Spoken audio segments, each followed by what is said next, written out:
तीन प्रकार के लोग होते हैं। एक होता है जो मानता है कि ईश्वर है।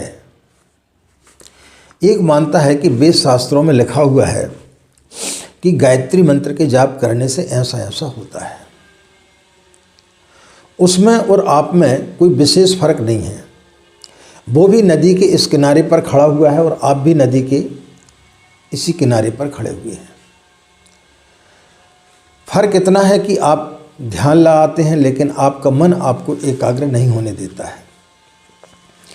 दूसरा व्यक्ति है जो मानता तो है लेकिन उसकी स्थिति उस अंधे की जैसी है जिससे कोई बता देता है कि भाई प्रातःकाल सूर्योदय होता है, बढ़िया प्रकाश होता है, बड़े बड़े भवन बने हुए हैं, उसके प्रकाश से लोग सो कर के उठ जाते हैं।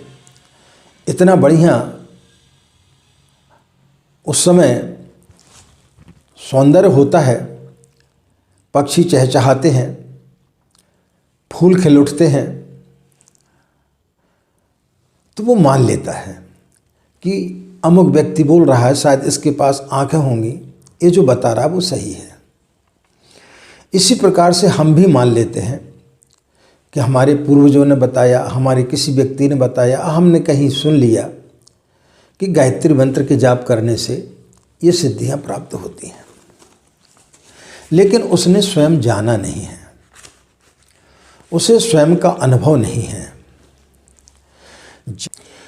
जब तक व्यक्ति स्वयं अनुभव नहीं करता तब तक लिखी हुई बातों पर या दूसरों की बातों पर उतना भरोसा नहीं होता है।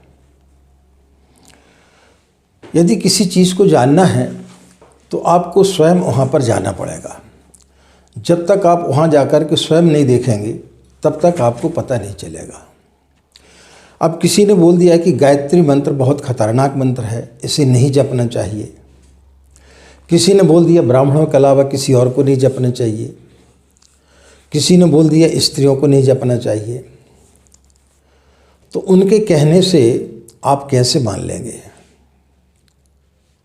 जब तक कि आप स्वयं उसका अनुभव नहीं करेंगे तब तक आपको कैसे पता चलेगा कि यह मंत्र जपने से व्यक्ति के अंदर किस प्रकार का परिवर्तन आता है, लाभ होता है या नहीं होता है, या हानि होती है।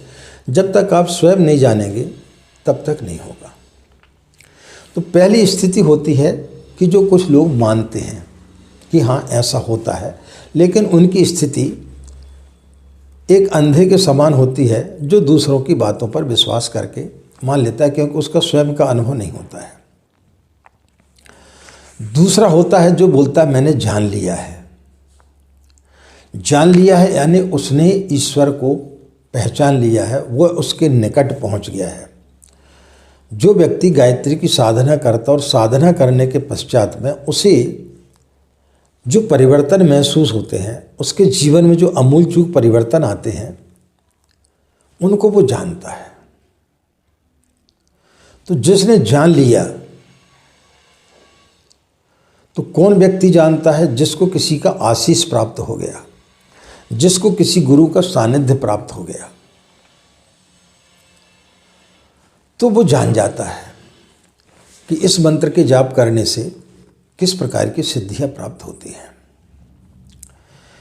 तीसरा व्यक्ति होता है जो नदी के उस किनारे पर खड़ा होता है, जिसने जान भी लिया और वो स्वयं उस ज्योत में समाहित हो गया, यानी भक्त और भगवान दोनों एक हो गए। जब दोनों एक हो जाते हैं तो फिर वो बोलता है कि अहम ब्रह्मास्मि, मैं ही ब्रह्म हूँ। वह जान लेता है कि सारी सृष्टि जो है वह सब को चलाने वाला सिर्फ एक ही है और उसी का अंश मैं हूँ। और जिसने जान लिया वो भगवान बन जाता है।